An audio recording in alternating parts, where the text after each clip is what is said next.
All right, so here is what we need to do. So they have a shape, and this is called a rectangular prism. And this is what they're going to show you.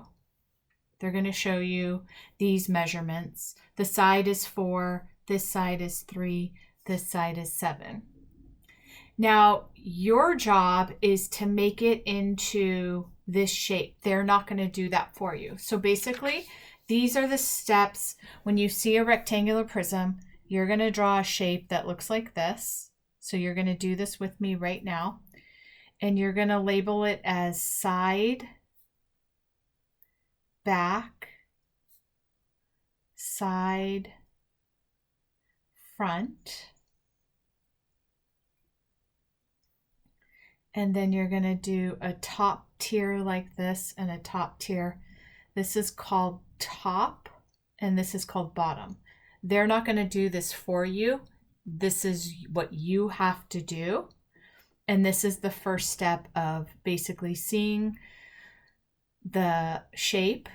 This right here is what you're going to see.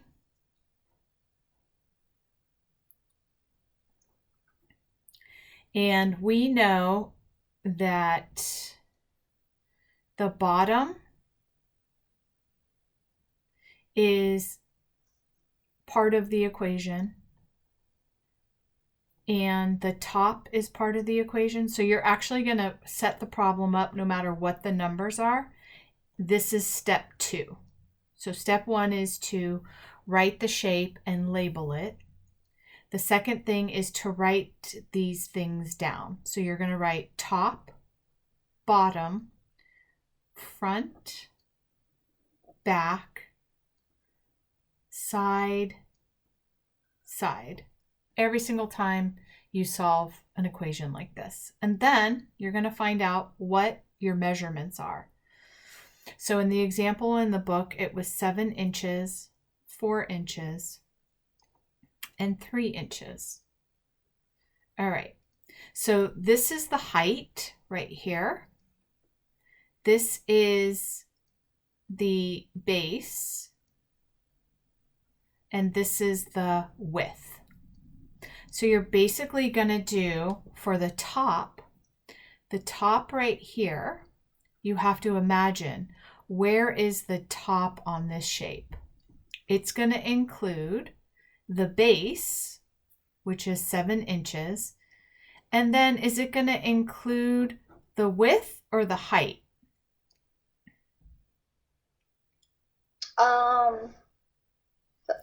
Is this a width or is it a height? It's a width, right? And we know our width is over here. It's 4 inches. So we're going to do 7 times 4 equals 28. So that is this shape right here or this shape right here. If we're not unfolding it, it would be the area that we found for right here. Now we're going to take the bottom and we're going to do the same thing. So our bottom is an exact replica of the top, right? Because it's a rectangle. So Can't you just times it by 2? So this is the proper way to figure it out. It's in math they have steps. You can, but this is the way they're teaching you how to do it. So you actually have to write top, figure that out, bottom. This is the way they want you to do it. Now we go to the front, and we have to figure where is the front. If we fold this back up, here's the front, right? And this one includes height and it includes the base. We know the height is 3 inches and the base is 7 inches. So that is 21. Now, the back is the exact replica of the front. So we know that's also 7 times 3. Now the side is this piece and this piece. So we know the height is 3 and the width is 4. So my measurement would be 4 times 3 equals 12. And then we know on this side, this piece right here is also 4 times 3 equals 12 because it's the same exact measurement as the other side. So the top is the same as the bottom. The front right here is the same as the back right here. And this side is the same as this side. Now we have all of our measurements. The reason why we can't skip a step is because this is a complicated shape, right? We have to find this part, we have to find this part. And so it turns out that we have side 1, side 2, side 3, side 4, side 5, and side 6. And we add all of these together after multiplying and finding the area of each one. So we would add 28 plus 28 plus 21 plus 21 plus 12 plus 12. And that gives us 122 square inches. There's no shortcuts to this. This is all they're going to give you is this, and then you have to set the problem up with step 1. Step 2 is writing these out. Step 3 is finding the front and putting that formula in. The top, the bottom, the back, the side, and the side. And then the next step is adding everything together. And then the last step is labeling your answer. So suppose the problem that I gave you to practice was that the bottom was 7 inches and the side was 4 inches,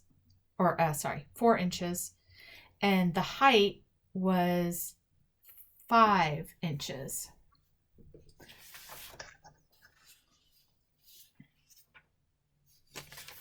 So the first step would be to writing all. I can barely see it. Can you move it down a little? Yeah, no, I want you to do it. I don't want to show you. I want you to do it on your own, and then we can. Yeah, and I was just. Can you show me like the numbers? Oh, sure. Or like just tell me the numbers. Yeah. The width is 4 inches. That's this one right here. The base is going to be 7, and then the height instead of being 3 is going to be 5. Yeah, so 4, 7, and 5. Mm-hmm.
So you can mute me, honey, and I'm going to go over the problem.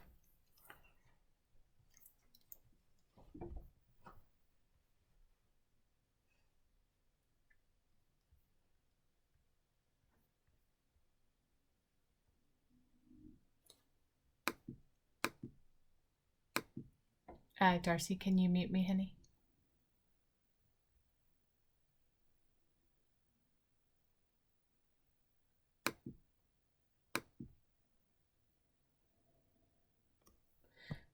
I think he might be frozen. Okay, I'm just going to do the problem. So my first step was to write my equation, and we're going to make it side, back, side, front, top, bottom. Then I'm going to write top, and my top is 7 times 4. My bottom is 7 times 4. I just lagged out, so. Okay. My front is 7 times 5. My back is 7 Should I tell you times the answer 5. that I got? My side is 4 times 5, and my other side is 4 times 5. So then I add those together. I'm just finishing the video, honey. So it's 166 square units, whatever. So we'll make this centimeters, square centimeters. Okay, what did you get, honey? 166 inches square. Perfect. Awesome. So there's no shortcut for that. I know it's a lot of steps, but that's just kind of what we do. And we do the same thing. So for a triangular prism,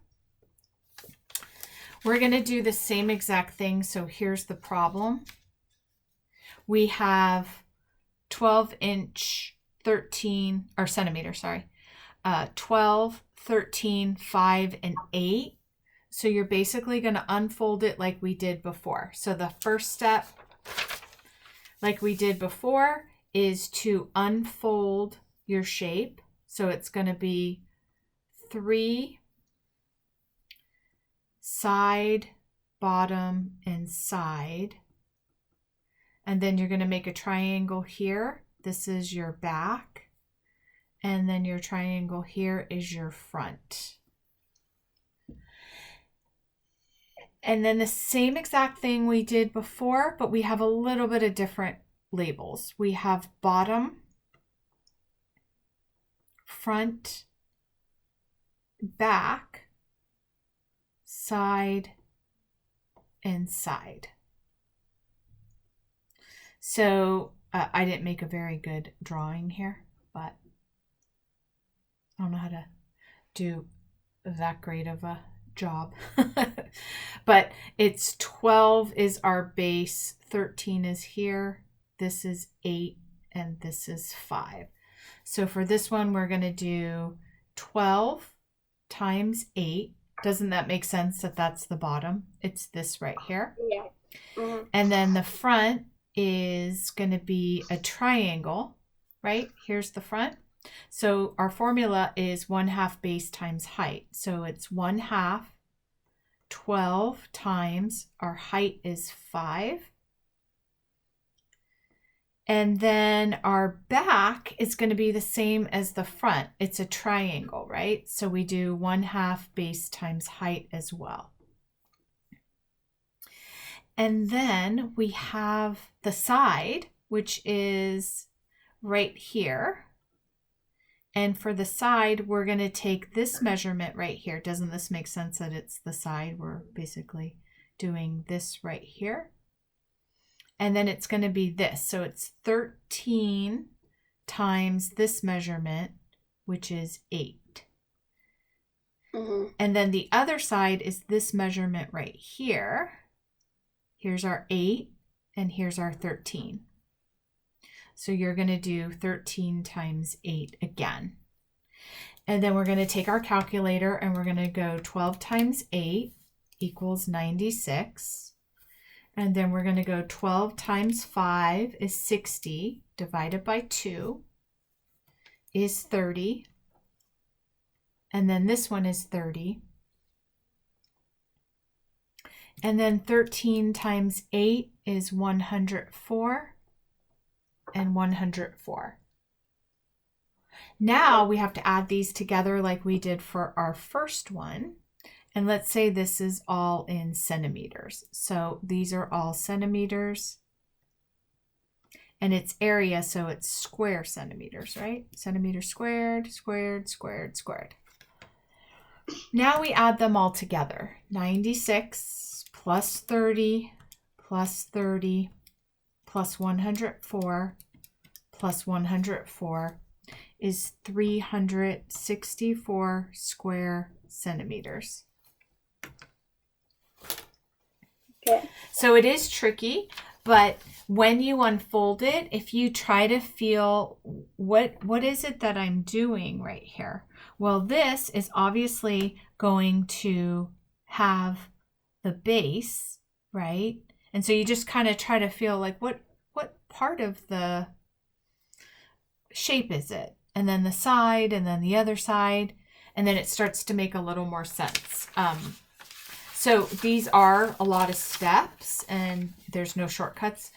They might teach you a shortcut, but right now they want you to show all of that in one place, just like that. And then I did not see, you're on 8.2 right now, right? Yeah. All right, so let me see 8.3. It's the same thing. So it's a surface area of a pyramid. So when we have a pyramid, it's going to be, sorry, I'm not the best at drawing these shapes. It's fine. So we have a pyramid, and then when you fold it out, you have to figure out what side and what side and what side goes with what measurement. So they're saying that the base is 7 meters, and they're saying that the height is 10 meters. So you're going to unfold this shape out, and it's going to look like this. Bottom, side, side, side, side.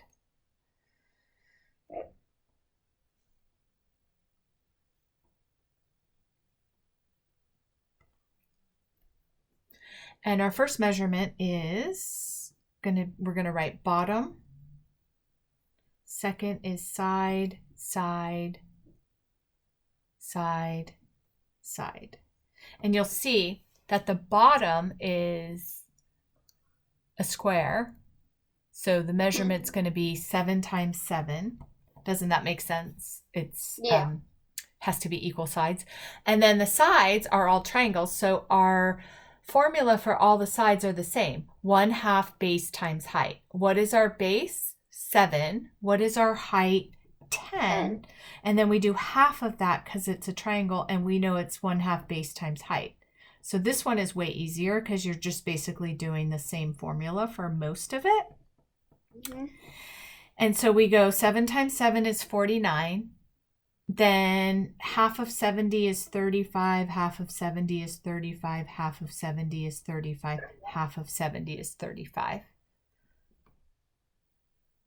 Okay.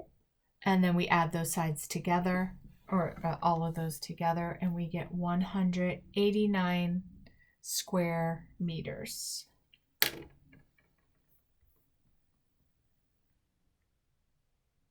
Okay. Make sense a little better? Yeah. Okay. And I was recording all of that, so even though I was sharing the screen to the math problem, I was not sharing the dot cam. Should be pretty clear for you. So that's what you're going to do, and you're going to do that. Each shape is going to have a little bit of different formula, and it's going to be, but it's the same type of idea. You have a shape, you unfold it and label what it is. Then you work out each of the equations, you add it together, and you label your answer. Okay. Does that make better sense than it was making? It seems like it was a little confusing before. Yeah.